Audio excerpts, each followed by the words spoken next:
But if you do not forgive people, kahit paulit-ulit ka magdasal na patawarin ka, it doesn't work. Matthew 6:15. But if you do not forgive others their sins, your Father will not forgive your sins. Dito pa lang napakalinaw ng teaching ni Jesus.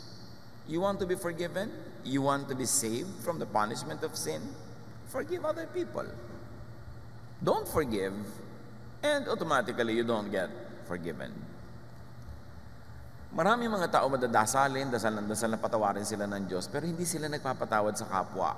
Walang effect ang dasal na yon. Sayang lang ang salita. To be forgiven also means you forgive yourself. Mark 12:31, love your neighbor as yourself. So hindi tayo pinagbabawalang mahalin ang ating sarili. Ang sinasabi lang, huwag mo kakalimutan ng kapwa mo, mahalin mo rin tulad ng pagmamahal mo sa sarili mo, which goes without saying na, yes, mahalin mo ang sarili mo. Huwag lang sarili mo, mahalin mo rin ang kapwa tulad ng pagmamahal mo sa iyong sarili. So ganun din, patawarin mo rin ang sarili mo tulad ng pagpapatawad mo sa iba. To really enjoy the blessings of God's forgiveness, apply it also to yourself. Maraming taong relihiyoso, yes, mapagpatawad, yes, maibigin, pero ang higpit-higpit sa sarili, galit sa sarili, hindi pinapatawad ang sarili. So hindi mo rin na-enjoy yung kapayapaan na dulot ng kaligtasan. Forgiving others and yourself unburdens you of anger, of bitterness, of isolation because of such anger. It also unburdens you of loneliness. Marami mga tao malungkot kasi galit.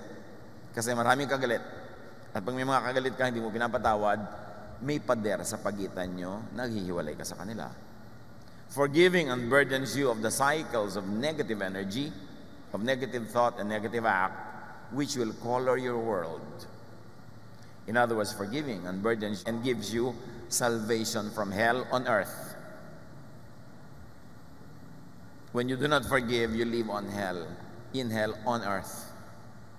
Kasi kung galit ka, nagtaramdam, nagtatampo, namumuhi, nabupuot, lumilikha ka ng impyerno sa iyong paligid.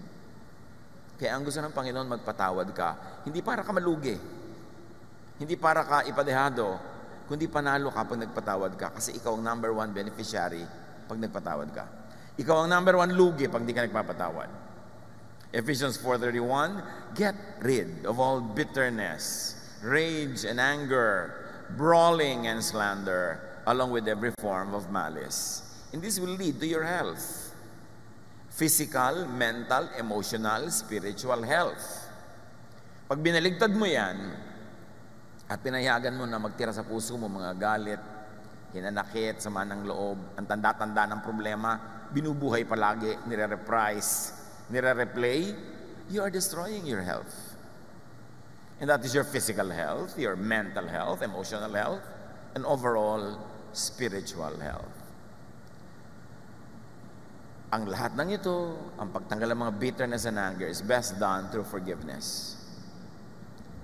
Hindi ka matatahimik sa buhay pag meron kang galit kasi hindi ka makakabawi. Hindi ka makakapaghiganti. The only way for you to have peace is to forgive. Patulad nung may pautang ka na hindi naman binabayaran nung may utang, inaaway ka pa, kinakalimutan naman niya, o gustuhin man niya magbayad, hindi niya kaya, para ka matahimik, you have to write that debt off.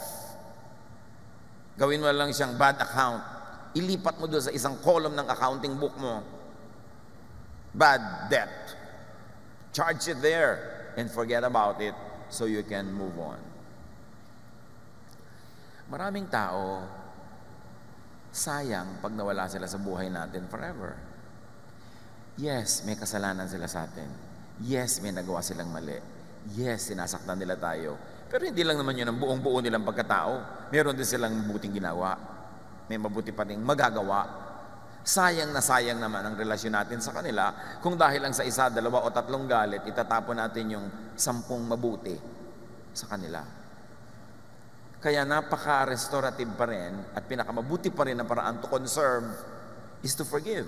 You must conserve your relationships. You must preserve your very important relationships na ang tagal binuo, tapos isang pagkakamali, sisirain mo lahat. May isang itatapon kang mali, pero mayroon kang 10 tama na itatapon kasama nun. That's not wise. So the very spiritual, the very godly forgive. And if you're not spiritual or godly, the intelligent forgive. At least be wise about it.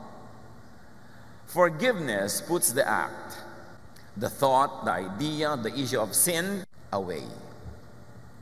Mahalaga ng environment natin hindi toxic. Kaya nga naglalagay pa tayo ng mga essential oil sa mga amoy-amoy sa room, inaamoy-amoy natin sa ating balat, nililinis natin ang environment, tinatanggalan natin ng mga pests para ang environment pleasant, nice, healthful. Pero pag laging galit, laging kasalanan ang laman ng iyong utak, toxic ang environment. Psalm 103 verse 12, how far the Lord has taken our sins from us, farther than the distance from east to west. Gaano daw kalayo dinala ng Panginoon ang mga kasalanan natin para malayo sa atin? Kung gaano kalayo ang silangan sa kanluran, which is a metaphor for super layo. Ang gusto ng Diyos, mawala yung issue ng kasalanan sa ating buhay. Hindi yung mawala ang ating mga pagkukulang at maging perfect tayo. Hindi yun ang ibig sabihin nun kasi unachievable yon this side of eternity. Impossible. Kaya nga may provision for continuous confession, for restoration. Kasi alam ng Diyos, God remembers that we are dust. So pag sinabing God takes our sin away from us as far as the east is from the west, it doesn't mean that God makes us sinless. Impossible. At pag yan ang ginawa mong demand sa iyong sarili, you'll be very strict on yourself and on others, and you will live in hell. Ang kahulugan, nililingot ng Diyos yung mga kasalanan para huwag na lang pag-usapan, huwag na lang lagi yun ang topic, dahil marami pang ibang topic sa mundo. But many religious people are sin-obsessed. This is Moses-ness. Yung laging may batas na nabibreak, laging mayroong mga regulation na nabibreak. So ang laging pinag-uusapan, you are a lawbreaker, you are a sinner, at laging batuhan ng batuhan, husgahan ng husgahan. It puts walls between peoples, not bridges.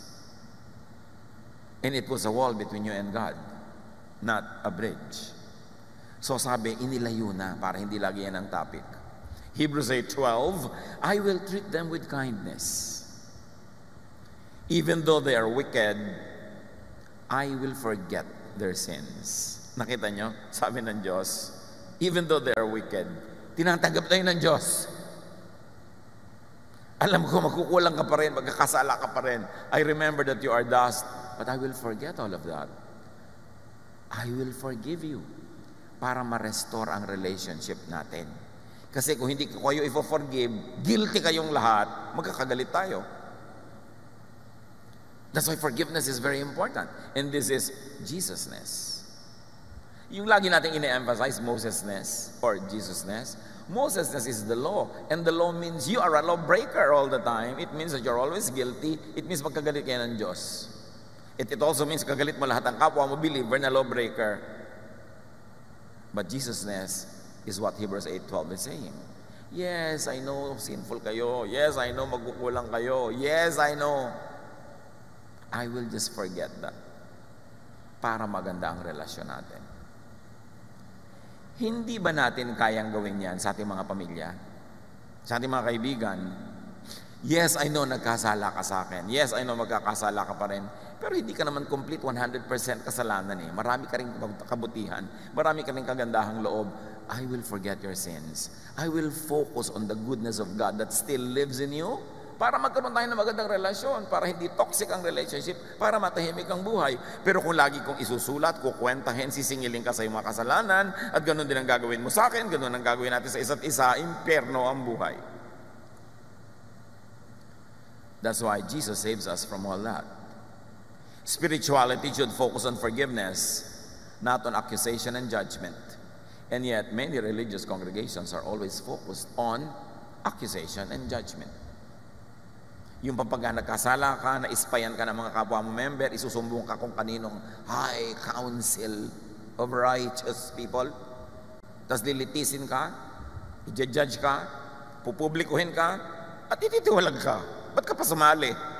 Huwag ka nang sasali kasi alam mong kahit kailan, magkakasala ka pa rin, magkukulang ka. Lahat nagkakasala, lahat nagkukulang. Kaya sabi ng Diyos, kakalimutan ko na lang para tahimik ang buhay natin.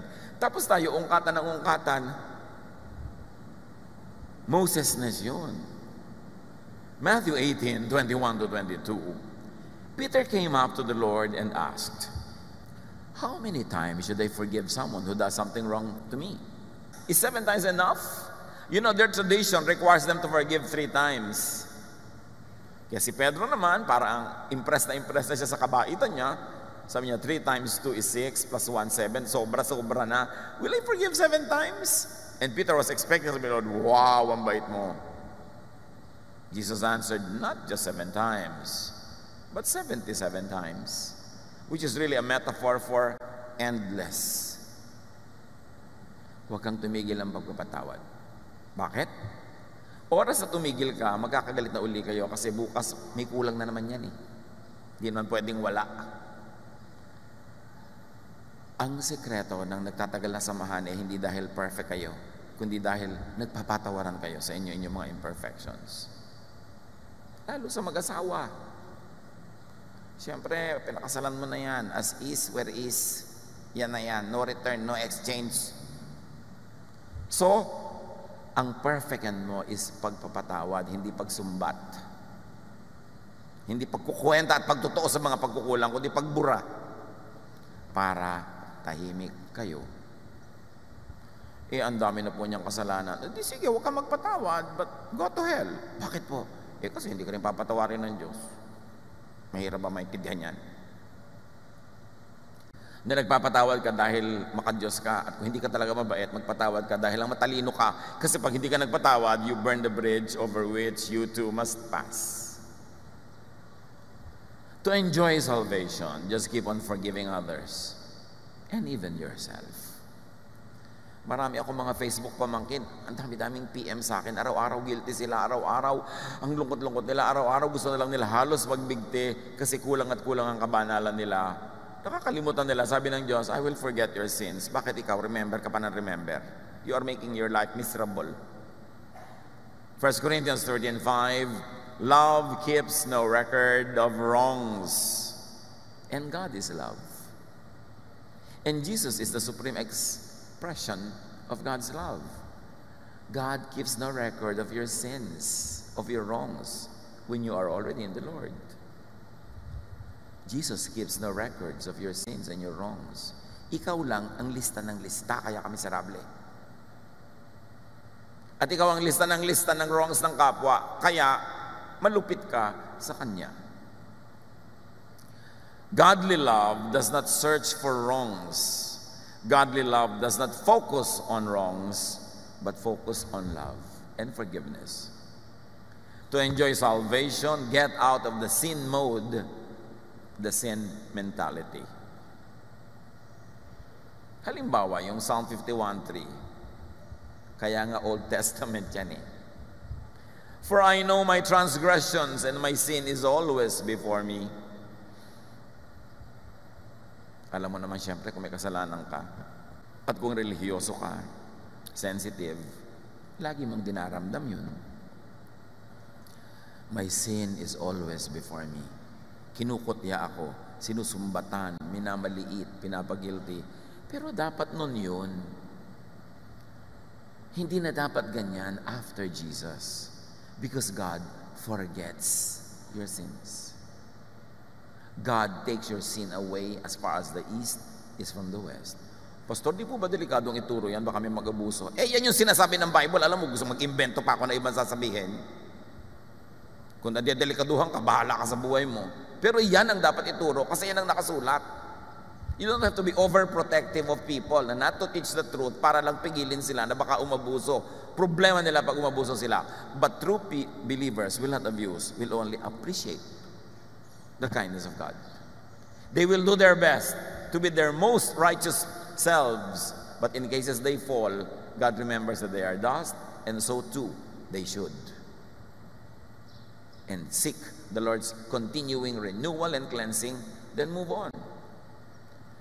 Yung my sin is always before me, that's Moses-ness. But God forgets your sins to restore your relationship, that is Jesus-ness. Kaya may Old Testament, Old Covenant, at mayroong New Testament, New Covenant, New Agreement with God, a new command, a new law. Pag patuloy ka pang nag-swimming, nagbabad, nagtampisaw sa Moses-ness, para namang walang Jesus na nangyari. Sinasayang mo ang sakripisyo ni Jesus para makalimutan na ng Diyos ang kasalanan mo, hinugasan ang dugo ni Jesus. Tapos ikaw ungkat ng ungkat, di binabaliwala mo ang kamatayan ni Jesus. Appreciate what it means to be forgiven and cleansed. 1 John 1, 5-7 is a very, very powerful idea, which is most misunderstood. Jesus told us that God is light and doesn't have any darkness in Him. Now I am telling you, okay? Ito yung premise. God is light. Walang darkness sa Kanya. Yun yung premise. Out of that, let us develop the idea. Sabi niya, now I'm telling you, if we say we share in life with God and keep on living in the dark, and living in the dark here doesn't mean continuously sinning, but treating ourselves as criminals and then hide in the dark, in spite of the fact that we are already God's children, and we say we share in the life with God, but we do not live as if we are in the light, but we hide, we criminalize ourselves, we are lying and not living by the truth. And what is the truth? The truth is, God already cleansed you through Jesus, and God already forgot your sins. Now, if you say that you are a child of God, that you live in the light, and God is light, don't live in darkness. It doesn't mean don't live in secret sin, but it means don't live as if you are a criminal that you have to hide. Accept yourself as God accepts you. Love others as God loves them, and then out with your life as you are. You don't have to flaunt and display all your imperfections, but kasama sa deal yun that you are imperfect, but the love of God makes you perfect through the sacrifice of Jesus for you. Live with that. Para ka matahimik. Verse 7, but if we live in the light, which means if we accept our reality and not criminalize and hide our true selves, if we share in life with God, if we live like God, meaning there's no darkness in Him, therefore there's also no darkness in us, though we know that internally meron, pero tinatanggal na ngayon ng Diyos. That God looks at you and sees the blood of Jesus, not your sin. If we live in that light, as God does, we share in life with each other, not in death. It means pare-pareho lang naman tayo eh. Mga pagkukulang, may pare-pareho pa rin tayong mga imperfection, pero pare-pareho tayong pinatawad, pare-pareho tayong nilinis. So we live and share this life with each other. What we share with each other is life, not death. What we share with each other is love, not hatred. What we share with each other is peace, not war. Sabi niya, and the blood of His Son, Jesus, washes all our sins away. Gaano naman kahirap basahin itong simpleng verse na ito? Pag sinasabi mo, nananalig ka na anak ka ng Diyos, ang Diyos ay liwanag, walang kadiliman sa Kanya, anak ka niya, therefore, wala rin kadiliman sa iyo, puro ka lang liwanag. Paano po yung mga talagang kadiliman ko? Di ba, nilimot na nga, inugasan na nga. Ba't ikaw ungkat na ungkat? Pagka natutunan mo ang ibig sabihin yan, you will go out in the light, live your life in the light, not in secret, not in darkness, and everybody else will do that, and you will love and accept each other, and you will share life, not death. You will share peace and joy, not trouble. Therefore, love will reign supreme in your fellowship.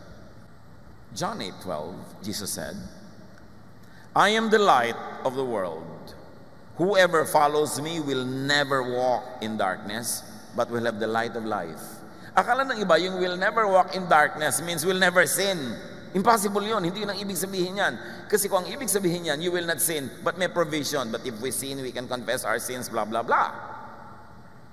Ang ibig sabihin ng you will never walk in the dark is not you will never sin, but it is, as far as God is concerned, you have already been cleansed.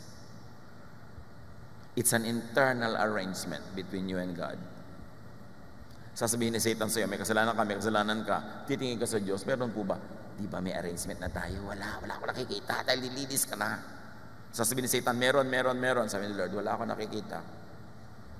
Yun ang ibig sabihin ng pagmamahal ng Diyos through Jesus.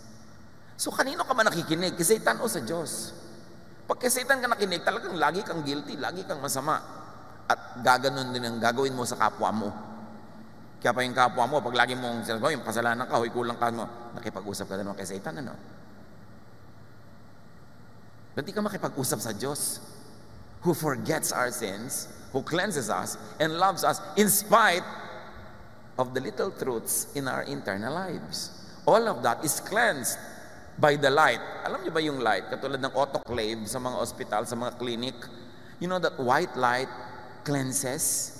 Kahit ang matatanda natin, nagbibilad ng mga plato sa mga banggerahan ng araw na nakaharap sa silangan kasi naniniwala sila, pag tinamaan ng araw yung mga plato, lumilinis. And true, merong disinfecting quality ang light. Eh si Jesus is light. Tinatamaan ka ni Jesus, talsik ang mga kasalanan mo. You walk in the light, not because you are really light, but because of the light of Jesus that shines on you and covers you and disinfects you. Walking in the light doesn't mean walking with no mistakes.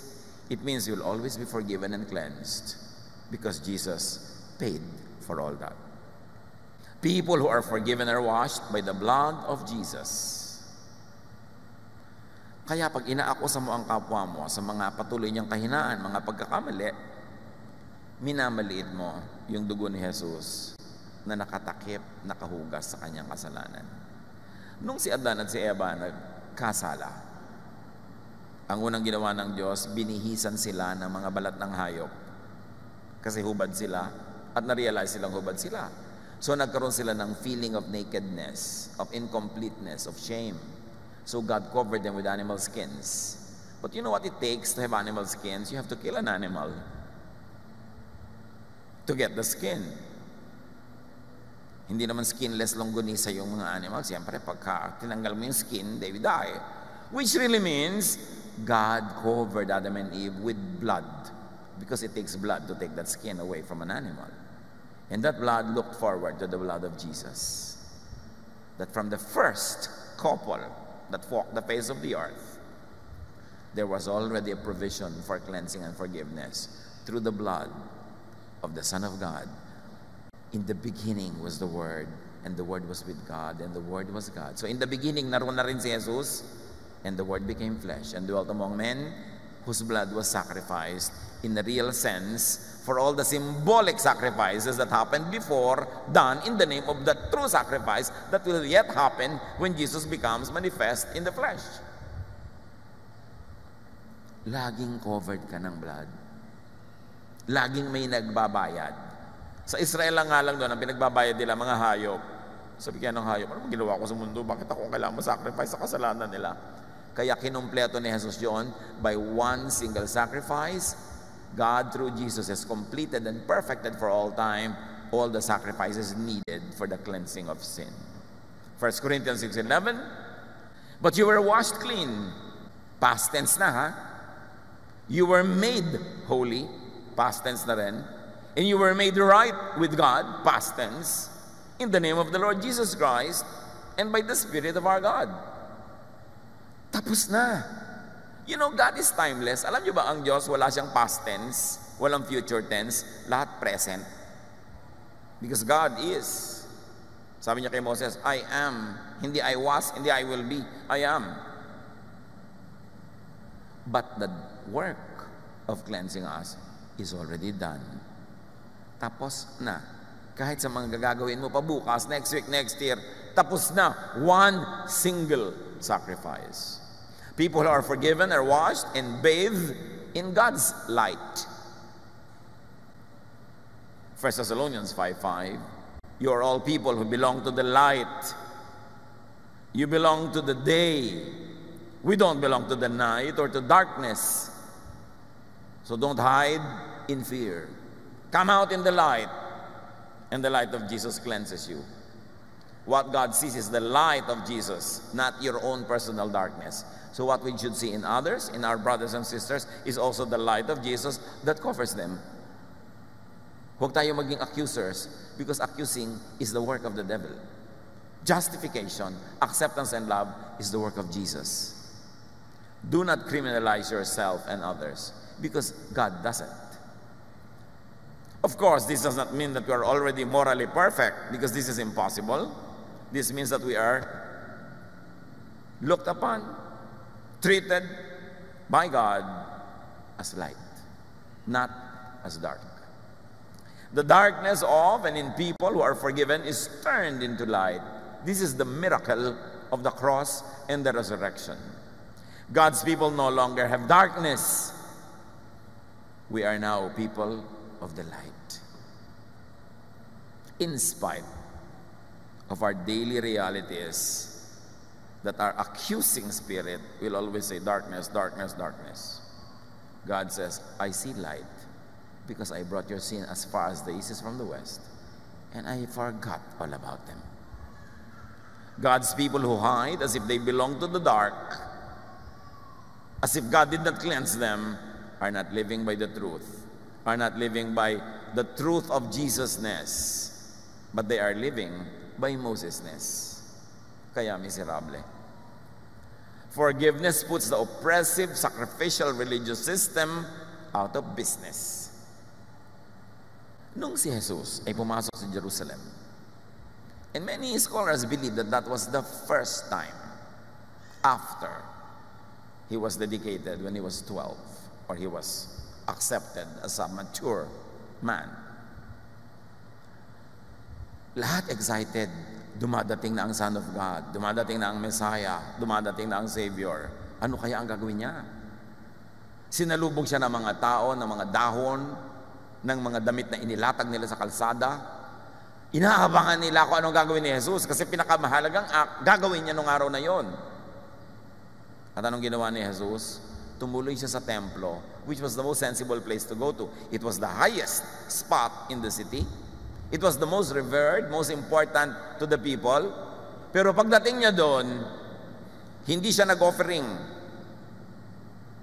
Ang ginawa niya, itinaboy niya ang lahat ng nagtitinda ng mga hayop na ino-offer. Ipinagtataob niya ang mga money-changing tables na mga bumibili ng mga animals for offering.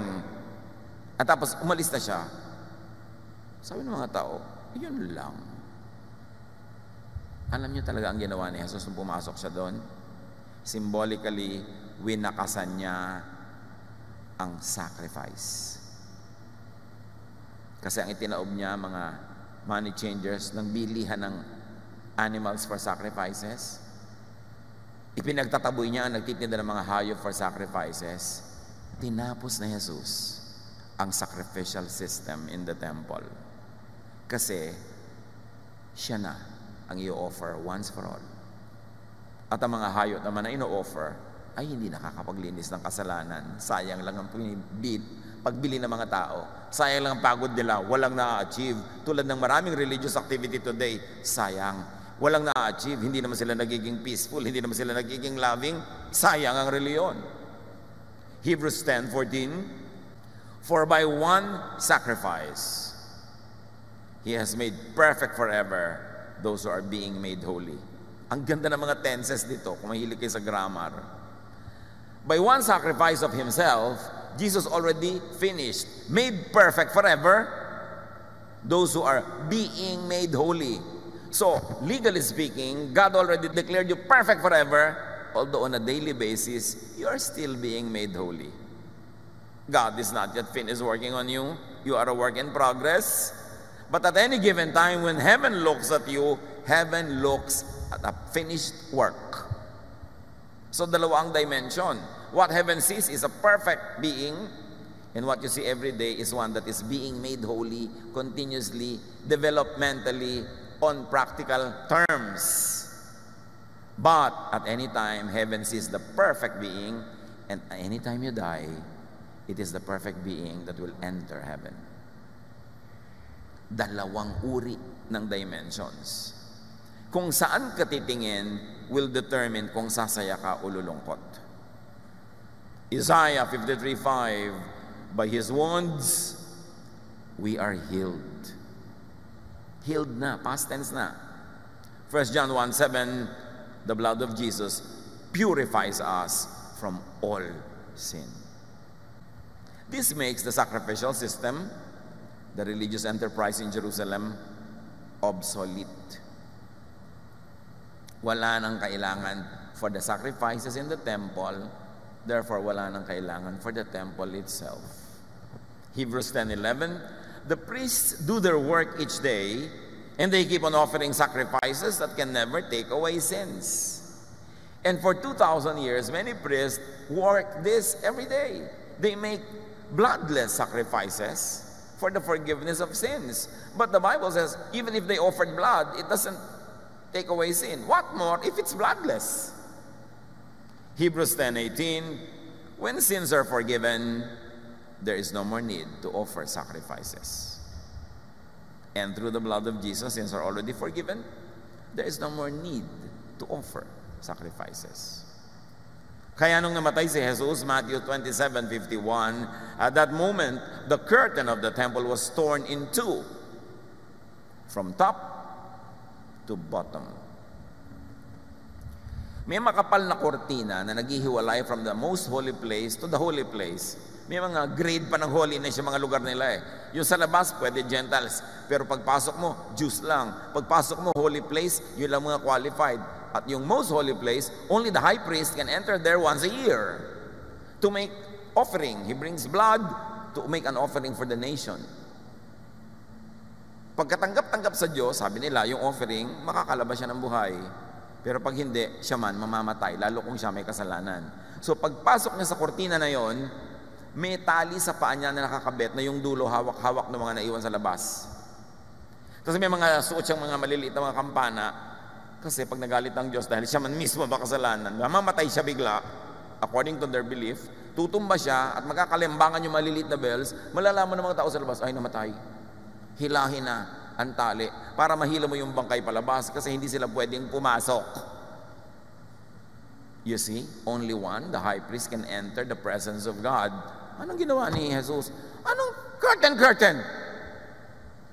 Anong high priest? Pinilas ang kortina mula top to bottom. Ibig sabihin, wala nang kortina. Everybody can enter the presence of God through Jesus. Heaven was democratized. Heaven was made available to all. You don't have to pass through a priest or anybody to go to God. That's what Jesus accomplished. John 2:19, Jesus answered them, destroy this temple, meaning the stone temple, and I will raise it again in 3 days. Meaning, His body.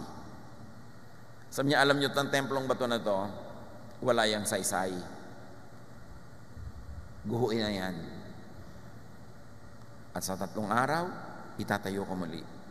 Nilibak-libak siya ng mga tao kasi hindi na naintindihan that the temple that will be raised in place of the stone one was Jesus Himself.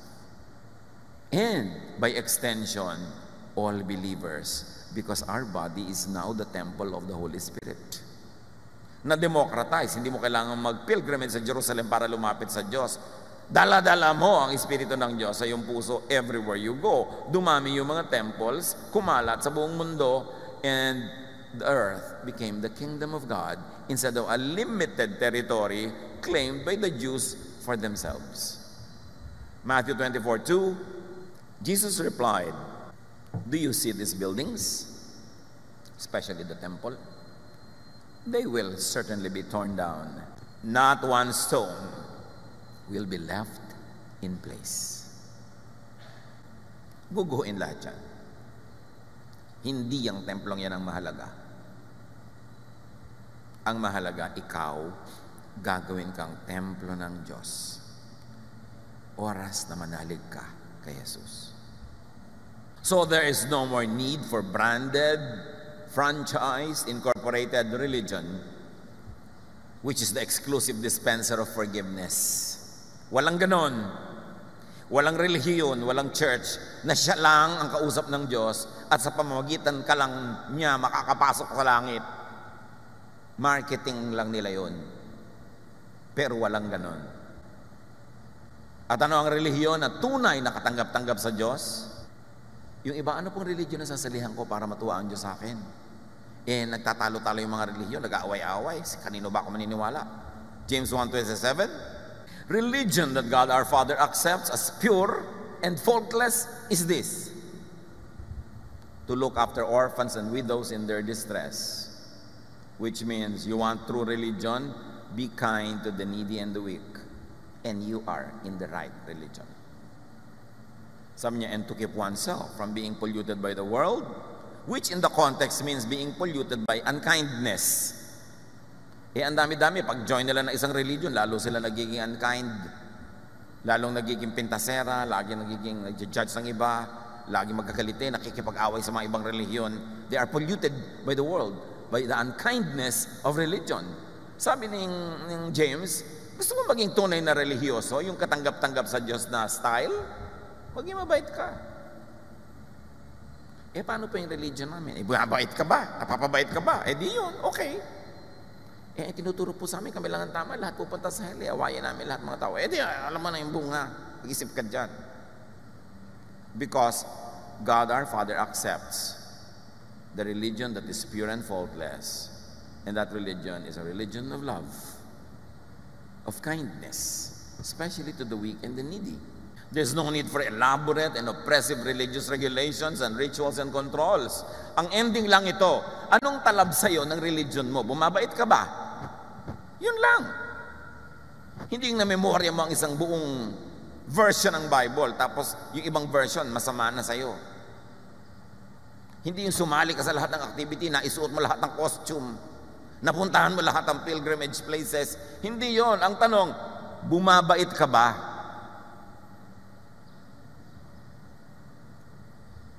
Nagiging ka bang mahabagin, maawain, to the point of helping people? Yan ang relihiyon na katanggap-tanggap sa Diyos. Walang brand, nakikita sa gawa. The content of Psalm 51 was modified, perfected by the blood of Jesus and His fruit. Psalm 51, again, Old Testament idea to have mercy on me, O God, according to your unfailing love, according to your great compassion, blot out my transgressions, wash away all my iniquity, and cleanse me from my sin. Anong sagot ni Jesus diyan? Done. Ginawa na yan ni Jesus. Verse 3, for I know my transgressions, and my sin is always before me. Surely I was sinful at birth, sinful from the time my mother conceived me. Ang sagot ni Jesus, done. Tama na yung issue. Binayaran ko na. Pinalimutan na ng Ama. Hinilin ko na as far as the east is from the west. That's the point. Move on. Level up. Cleanse me with hyssop. And I will be clean. Wash me and I will be whiter than snow. Let me hear joy and gladness. Let the bones you have crushed rejoice. Hide your face from my sins and blot out all my iniquity. Sabi ng Diyos through Jesus, done. You are becoming very boring, anak. Done na. Verse 10, create in me a pure heart, O God, and renew a steadfast spirit within me. Sabi ni Jesus, done. Do not cast me from your presence or take your Holy Spirit from me. Done. Kaya nga Old Testament meron ng New Testament Kaya nga Old Covenant, meron ng New Covenant. Nasaan ka? Nasa Old ka ba o nasa New? Nasa Moses-ness ka ba o nasa Jesus-ness? Itong mga prayer na to, prayer bago nangyari ang pag-sacrifice ni Jesus. Prayer bago tinanggap si Jesus. Pero pagkatapos doon, irrelevant na rin yun. Conscious ka na lang dapat na lagi mong ayusin ang sarili mo in practical terms, in real daily terms. But as far as eternal values are concerned, as far as the eternal judgment of God is concerned, you have already been made clean. Hindi ka na mawawalay sa Diyos. Napakalaking away ng mga even ng mga Bible-based Christians kung natatanggal o nawawala ang salvation. Romans 8:35, 38 to 39. Can anything separate us from Christ's love? I am sure that nothing can separate us from God's love. Not death, life, angels, or ruling spirits. I am sure that nothing now, nothing in the future, no powers, nothing above us or nothing below us, nothing in the whole created world will ever be able to separate us from the love of God that God has shown us in Christ Jesus our Lord. Nothing na nga eh. Tapos lagi mo pang iniisip. Yung Psalm 51, balikan natin, yung in-update na ni Jesus. Restore to me the joy of your salvation and grant me a willing spirit to sustain me. Sabi ni Jesus, done. John 8:36. So if the Son sets you free, you will be free indeed. Freedom, done. Bakit nagbe-behave ka rin as if a prisoner? Bakit para ka pa rin lagi nakatali, nakakulong, at wala kang ginawa kundi itali at ikulong ang iyong kapwa? So to stay in heaven, to stay in that heavenly realm, in that heavenly feeling, don't complicate yourselves and your lives. Just keep on forgiving. Nandyan ang ligaya ng buhay. Just keep on forgiving. Jesus had several game-changing teachings on salvation, on the way to God, on the way to God's kingdom. So understand Jesus' teachings on salvation by forgiveness. At marami pa yan. Isa lang ibig sabihin, merong salvation by kindness, merong salvation by giving, tulad ng ginawa ni Jairus. So teach, promote, practice, and enjoy salvation by forgiveness. Salvation by faith. Sasabihin ng iba, paano po yung salvation by faith? Yung pala, works yung forgiveness. Because if you truly have faith, you will have works. Salvation by faith in Jesus is salvation by faith in Jesusness, which means salvation by faith realized, materialized, accomplished, and shown by practical Jesusness. Sinasabi mo, you have faith in Jesus? Nasaan yung Jesusness mo? May faith ka in Jesus, faith saves, pero ang practice mo sa buhay, Mosesness, di kay Moses ka talaga may faith, hindi kay Jesus. Salvation by faith, James 2:17. Faith, if it has no works or no works of Jesusness, is dead. Faith means practical works. Faith by itself, if it is not accompanied by action, is dead. So pag sinasabi mong salvation by faith, bakit parang salvation by works? Because faith may kakambal na work. If you really believe in Jesus, therefore you will believe in Jesusness, you will do things and works in the concept, in the idea of Jesusness. Hindi sapat maniwala ka, I'm saved by faith, tapos ang lupit-lupit mo, hindi ka nagpapatawad. May faith ka, pero kanino? Kasi kung yung faith na yun kay Jesus, therefore maniniwala ka sa teaching ni Jesus, i-implement mo sa buhay ang teaching ni Jesus, yung faith mo will translate into works. Works of love, works of forgiveness. Related yun. Sabi nyo, ganun lang? Forgive lang? Heaven na? Huwag mong langin. Salvation is free, but it is not cheap. Because Jesus paid for it. Jesus did all the work, kaya dumali sa'yo. Pero hindi madali yung work itself. Pinadali lang niya para kapagpahingahin. Yun ang love of God. Matthew 11:28-30, sabi ni Jesus, come to me, all of you who are weary and burdened, and I'll give you rest. Dapat yung inuungkat ko yung Matthew 11:28-30, hindi ko nasabihin ng laman, automatic na, dahil paulit-ulit tayo sa verse na ito eh. Take my yoke upon you and learn from me, sabi ni Jesus, for I am gentle and humble in heart, and you will find rest for your souls. Paano mo malalaman kung makahesos ang teaching, makahesos ang lifestyle?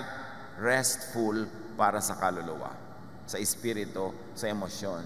Kahit pagod ang katawan mo, nakapahinga ang iyong espiritu. Alam mo kay Jesus yun. Pero kung hindi nagpapahinga ang espiritu mo, lagi kang guilty, lagi kang natatakot, hindi yan galing kay Jesus.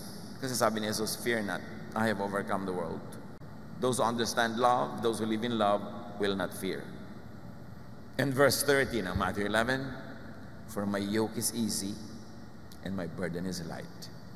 That is what Jesus wants for you. Easy and light yoke or burden. Siya ang gumawa ng mahirap na part. Ang natira na lang na dapat ikaw lang ang gumawa, forgive. God cannot forgive others for you. You have to do that yourself.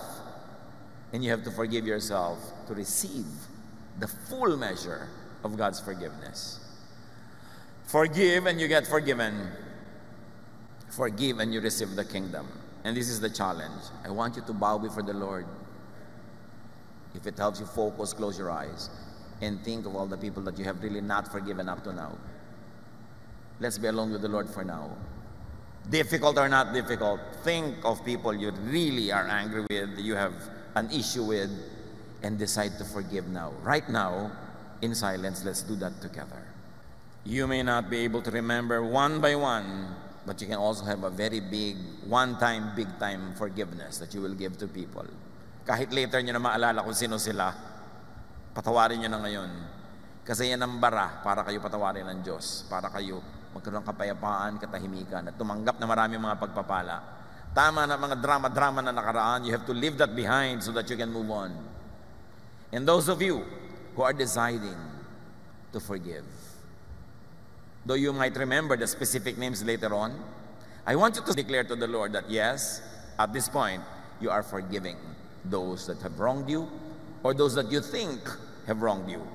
Make that offering to the Lord to forgive.